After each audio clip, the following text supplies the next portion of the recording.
بسم اللہ الرحمن الرحیم۔ ایاک نعبد و ایاک نستعین۔ السلام علیکم، میں منیر شاکر۔ میں ابھی ایک پروگرام سن رہا تھا نیٹ پر۔ یہ ایک اینکر پرسن ہیں، بڑے ویوز ہیں ان کے، بڑی باتیں کرتے ہیں، بہت ہیں، مجھے پسند ہیں کیونکہ میری جماعت کی بات کرتے ہیں، عمران خان کی بات کرتے ہیں، میں ساری باتیں ان کے سنتا ہوں۔ اور بعض باتیں ایسی ہوتی ہیں عقیدے کے لحاظ سے، ایمان کے لحاظ سے، تو پھر میرا دل بڑا دکھتا ہے۔ صرف اسی کا ہی نہیں ہوتا، اور بھی بہت سارے جتنے بھی مجھے پسند ہیں ان سب کے ہی عقائد ایک جیسے ہی ہیں، تو وہ ایک جیسی ہی بات کرتے ہیں، اور پھر میں انہی کی بات نہیں کرتا۔ سب کا عالم یہ ہے کہ میں یہ سمجھتا ہوں کہ ہمارے عقائد ٹھیک نہیں ہیں، ہمارے عقائد غلط ہیں۔ پرٹیکولر جو میں بات کرنا چاہتا ہوں وہ یہ بات کر رہے تھے کہ اگر پاکستان پر اللہ نے رحم کر دیا تو قاضی فائز عیسیٰ کو ایکسٹینشن نہیں ملے گی، کہ اگر اللہ نے رحم کر دیا، یعنی کہ دیکھیں آپ تھوڑا سا غور کیا کریں، میں یہی بات سمجھا رہا ہوں، میں بار بار کروں گا بات، اس لیے کوئی سنتا نہیں ہے، مجھے پتہ ہے میرے کوئی ویوز نہیں آتے، کچھ نہیں ہوتا، لیکن میں کوشش میری یہی ہے کہ میں کرتا رہوں گا انشاءاللہ۔ مجھے یہ سبق اب خاص کر میں سمجھوں کہتا ہوں کہ مجھے عمران خان سے یہ سبق ملا ہے کہ اپنی کوشش کو جاری رکھو۔ تو یہ ایک اصول بھی ہے، بہت سارے لوگ اس طرح ہی کامیاب بھی ہوئے ہیں کہ آپ اپنی کوشش میں لگے رہیں، ٹھیک۔ تو وہ اگر اللہ رحم کرتا پاکستان پر، تو میں یہ بات کر رہا ہوں یہ عقیدے کی بات کا، یہ عقیدہ غلط ہے ہمارا۔ تو اللہ کا عقیدہ اس کے بارے میں پھر کیا ہے؟ اگر اللہ نے پاکستان کے بارے میں ذلت اور خواری لکھی ہے، وہ یہ کہہ رہے تھے، تو پھر تو کچھ نہیں ہو سکتا، تقدیر کو تو کوئی نہیں ٹال سکتا۔ وہی بات ہو گئی، تقدیر والا مسئلہ بھی درمیان میں آ گیا۔ تو یہ ذلت اور خواری کیسے ملتی ہے، کیوں ہوتی ہے، یا پہلے سے لکھا ہوا کیا ہے؟ تو میں تھوڑا سا اس کے بارے میں، ایک تو میں عرض کرنا چاہتا ہوں، یہ کچھ کر چکا ہوں قانون کے حوالے سے، کہ قانون کیا چیز ہے، اس کی کیا ڈیفینیشن ہے۔ اس کی ڈیفینیشن ایسے ہے: اگر تو ہمیشہ، اگر یہ کرو گے تو یہ نتیجہ نکلے گا، اور وہ نتیجہ ہمیشہ نکلے گا۔ یہ نہیں کہ وہ ایک دفعہ نتیجہ نکلا پھر دوبارہ وہ نتیجہ نہیں نکلے گا، وہی نتیجہ نکلے گا۔ یہ ہے قانون، اور اللہ کا پورا نظام قانون پر چل رہا ہے۔ اور میں عرض کروں، یہ اگر اور تو، یہ جو حوالے ہیں، اگر اور تو، اگر یہ ہوا تو یہ ہوگا، اگر یہ ہوا تو یہ ہوگا، یہ قرآن میں بہت جگہ پر آیا، بہت جگہ پر آیا ہے۔ یہ بھی میں عرض کر چکا ہوں، میں بتا چکا ہوں کہ اگر یہ کرو گے تو یہ ہوگا، اگر یہ کرو گے تو یہ ہوگا، اچھے برا کرو گے تو اس کا یہ نقصان ہوگا، یہ بھی بتایا، اگر اچھا کرو گے تو یہ ہوگا، اگر تم مومن ہوگے تو تم غالب ہوگے، مطلب تم غالب، اگر غالب نہیں آ رہے تو پھر کیا مطلب ہے؟ پھر اس کا مطلب ہے کہ ہم مومن نہیں ہیں۔ ہمیں اپنے مومن پن پر سوچنا پڑے گا، غور کو، وہ ہم کرتے نہیں ہیں، وہ کرنا۔ میں اب صرف یہ ذلت اور یہ خواری ہے جو اگر لکھ دی گئی، یہ بات میں یہ کرنا چاہتا ہوں، میں عرض کرنا چاہتا ہوں کہ یہ بات کیسے سمجھاؤں کہ پہلے سے لکھی ہوئی ذلت، پہلے سے یہ نہیں لکھ دی کہ پاکستان کو ذلت ملے گی، یہ نہیں لکھ دیا گیا کہ منیر شاکر کو ذلت ملے گی، یہ نہیں لکھ دیا نواز شریف کو ذلت ملے گی۔ یہ بات ایسا نہیں ہے کہ اس کے مقدر میں لکھ دیا گیا ہے کہ بس اب جب لکھ دیا گیا مقدر میں تو پھر اس کا کیا قصور؟ نہیں میرے بھائیوں، یہ بات غور کرنے والی ہے۔ لکھی ہوئی ضرور ہے، لکھا ہوا یہ ہے کہ اگر تم یہ کرو گے تو تمہیں یہ ملے گی۔ یہ میں بات صرف آپ کو بتانا چاہتا ہوں، کرنا تم نے ہے، عمل تمہارا ہے۔ تو اللہ تعالیٰ نے قرآن پاک میں بتایا، کئی اور جگہ پر بھی بتایا ہوگا، تو میں پرٹیکولر آپ کے سامنے سورۃ بقرہ کی 85 نمبر آیت، یہ میں اس کا تھوڑا سا مفہوم آپ کے سامنے رکھنا چاہتا ہوں۔ واضح ہے یہ آیت یہودیوں کے بارے میں ہے، مگر ایسا نہیں ہے کہ یہ آیت کا بیان یہ ہم ان پر چھوڑ دیں گے، یہ تو ان کے لیے ہے۔ نہیں میرے بھائیوں، یہ ہمیں بتانے کا مقصد ہے کہ تم بھی اگر وہی کام کرو گے یہودیوں والے، تو تمہیں بھی وہی سزا ملے گی، کرنا تم نے ہے۔ یہ میں بات اصل میں کرنا چاہتا ہوں. یہ قانون ہے اللہ کے جو حکم ہیں یہ قانون ہے. جب اس نے بتا دیا کہ اگر تم یہ کرو گے تو یہ ہوگا تو وہ ویسا ہوگا اور ہمیشہ ہوگا. اب میں آپ کے سامنے اس کا یہ ترجمہ مفہوم رکھ دیتا ہوں.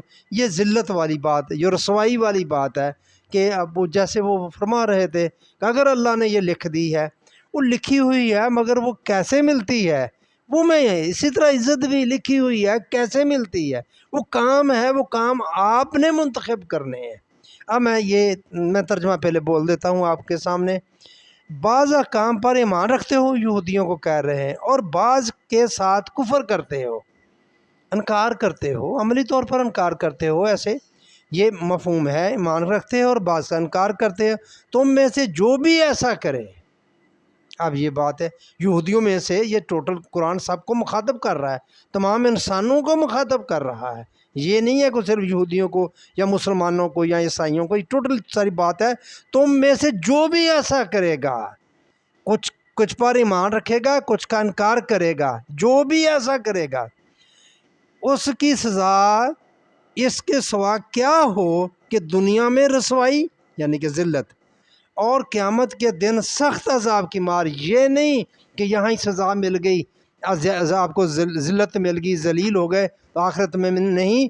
یہ ایسا جرم ہے جس کی سزا اللہ فرما رہا دنیا میں رسوائی ہے اور قیامت کے دن سخت عذاب کی مار، اور اللہ تعالیٰ تمہارے اعمال سے بے خبر نہیں.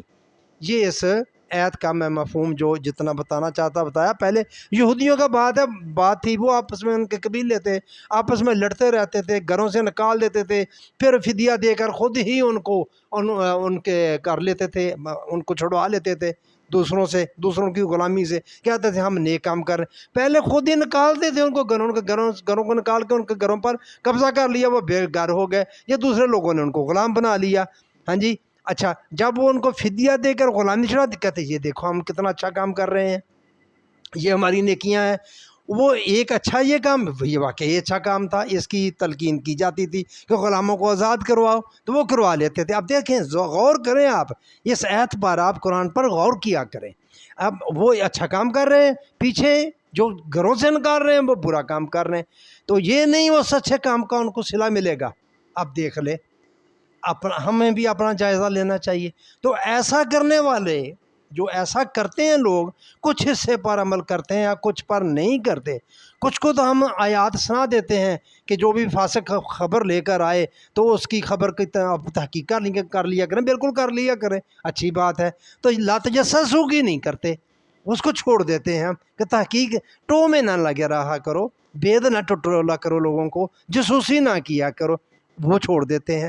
تو اس کی سزا اللہ تعالیٰ آگے فرما رہا ہے، تم میں سے جو بھی ایسا کرے اس کی سزا اس کے سوا کیا ہے کہ دنیا میں رسوائی یعنی کہ ذلت، اور قیامت کے دن سخت عذاب. جس قوم کا یہ مزاج ہوگا اس قوم کی ذلت لکھ دی گئی ہے. جو قوم یہ کرے گی، پاکستان پر رحم ہوگا کہ اللہ تو رحم کرنے والا ہے، اللہ لوگوں کو ذلیل کرتا ہے.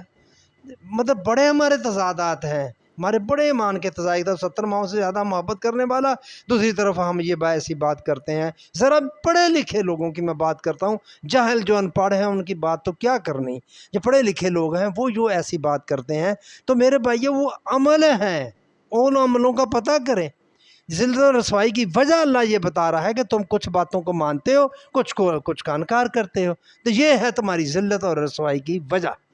تو میں بس زیادہ کیا کہوں، یہی میرے سامنے بات تھی، اس بندے کو سامنے لے کر اور قرآن کو سامنے لے کر اور اللہ کے قانون اگر تم یہ کرو گے، اگر تم اسی طرح اللہ کے آیات کے ساتھ، اللہ کے احکامات کے ساتھ کرتے رہو گے کہ کچھ پر عمل کر لیا، کچھ کو چھوڑ دیا، کچھ کا انکار کر دیا، عملی طور پر انکار کر دیا، تو کیا ہوگا؟ ذلت ملے گی تمہیں. یہ لکھ دی گئی ہوئی بات. جو کوئی ایسا کرے گا، پاکستان کرے گا وہ بھی ایسا ہوگا، ہندوستان کرے گا وہ بھی، امریکہ کرے گا وہ بھی، جو بھی ایسا کرے گا. یہ ہے بھائی لکھی ہوئی بات. تو یہ اس طرح ذلت ملتی ہے.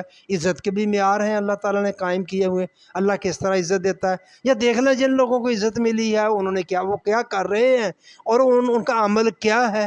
آپ خود دیکھ لیں، آپ کو پتہ چل جائے گا اللہ عزت کیسے دیتا ہے۔ اب دیکھیں عمران خان کو اللہ نے عزت دی ہے تو دیکھیں کیا کر رہا ہے، وہ کیا عمل ہے اس کا کہ لوگ اس کے ساتھ ہیں۔ اس طرح نہیں ہو سکتا کہ اتنی کروڑوں کی تعداد میں لوگ اس کے ساتھ ہیں، اس سے زیادہ بڑے بڑے متقی پرہیزگار مذہبی جماعتوں والے لوگ ہیں، اور بھی بہت سارے ہیں، سب کچھ ہے، لیکن لوگ اس کے ساتھ ہیں، نظر آ رہا ہے سارا۔ کوئی طاقت اور بدماشی سے اس طرح حکومت نہ دے تو الگ بات ہے، وہ اس کا تو وہ آخر کرنا پڑے گا، اس کو دینی پڑے گی۔ لیکن میں یہ صرف بات سمجھانے کے لیے مطلب بات کر رہا ہوں کہ یہ آپ دیکھیں جو ذلیل ہو رہے ہیں ان کے عمل دیکھ لیں، اللہ نہیں کرتا، وہ عمل جو اس نے چوز کیا ہے وہ کرتا ہے، اس نے عمل ایسے چوز کیا۔ نواز شریف ہے، دیکھ لیں آپ کے سامنے کس طرح ذلیل و خوار ہو رہا ہے۔ یہ بندہ جس کو 97 98 میں 2/3 اکثریت اس پاکستان نے دی تھی، آج یہ کس طرح ذلیل ہو رہا ہے۔ اس کے تصویروں پر جوتے لوگ مار رہے ہیں، وہ بیٹھ کے میڈیا پر پریس کانفرنس کر رہے، کوئی سننے کو تیار نہیں ہے۔ تو کیا ہے میرے بھائیوں، اللہ یہ دیکھیں ہیں، اللہ کسی کو بازو سے پکڑ کر نہ ذلیل کرتا ہے نہ عزت دیتا ہے، وہ بندہ خود کرتا ہے، وہ بندے کا اپنا عمل ہوتا ہے۔ میں بس یہ بات سمجھانا چاہتا ہوں، مجھے پتہ نہیں میں سمجھا سکتا ہوں، سمجھا سکا یا نہیں سمجھا سکا، مگر ہمارا وہی عقیدہ جبریہ، اللہ ایسا کرتا ہے، اللہ کو منظور ہوگا تو پاکستان میں مہنگائی ختم ہو جائے گی، اللہ کا منظور ہوگا تو فائدی حصہ کو مل جائے گی ایکسٹینشن، جو اس کی ہے ایکسٹینشن کیا وہ تو بڑھا رہے ہیں، اس کی مدت ملازمت جب بڑھا دیں گے وہ بھی سچا ہو جائے گا، وہ کہتا ہے کہ میں تو ایکسٹینشن نہیں لے رہا، جب ملازمت میں ہی توسیع کر دی گی سب کے سب، اور ہمارے چیف صاحب کی بھی ہو جائے گی، سب کی ہو جائے گی، قانون تبدیل ہو گیا تو سب کی ہو جائے گی پھر وہ۔ تو یہ میرے بھائیوں یہ قانون ہے اللہ کا، میں یہ بات آپ کو سمجھانا چاہتا ہوں۔ تو یہ وہ کام جو اب ہم کریں گے تو پھر ذلیل و خوار ہوں گے، جب اللہ کے کچھ احکامات مانیں گے کچھ نہیں مانیں گے، تو بس وہ ان کاموں کا انتخاب ہم نے خود کرنا ہے۔ تو مہربانی، آپ نے میری بات سنی، میں صرف یہ بات کہنا چاہتا تھا۔